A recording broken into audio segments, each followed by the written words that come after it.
can create an exceptional life We have. is like, it's like our Thelma and Louise journey, except we get to live and thrive at the end.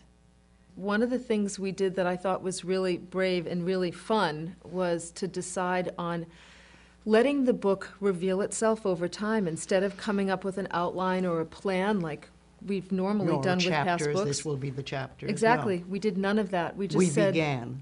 we just began. Our friend Melissa just read the book she read the first 2 chapters last night and sent this really great text about how it's going to raise the consciousness of the planet and how she felt like she was sitting having an intimate conversation with the two of us, and she couldn't wait to get back to reading more of it. It was a beautiful review. Yes, but you can't buy that sort of thing, I know. I'd love to have it and just spread on a big billboard somewhere. Times Square. When you talked about how our thoughts and our words are creating our future, I immediately thought, I need to come up with some kind of scientific evidence for that. I've got to come up with a way to concretize that belief so that people believe it.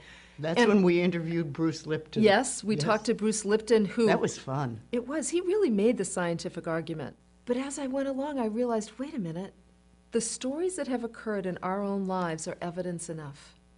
And I decided I'm just going to let the evidence that has happened for both of us just reveal itself over time, and those stories will be woven into the book, and that will demonstrate to the reader that our thoughts create a reality. This is all the evidence you need.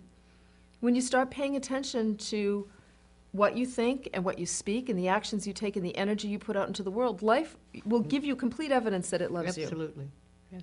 It's still pretty amazing to me that, you and I are sitting here together and that we've written a book together, given we met so many years ago when I was just this volunteer who went to the airport to pick you up and was like so intimidated and so excited at the same time. Never in a million years. I mean, who could have thought up this? No. Right? No, you Except can't. life. Yes. A life yes. that loves Life you. knows more than we do. Yeah, that's the And so important it thing. is. Yes, and so it is.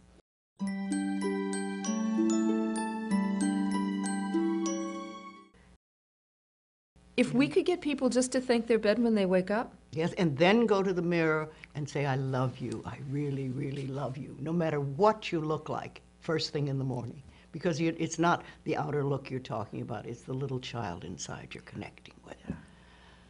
And in the beginning, I would go, I love you, Cheryl. I really, really love you. God, look at those wrinkles around your eyes. Jeez. Or, when's the last time you trimmed your nose hairs? I mean, look at that. It was ridiculous.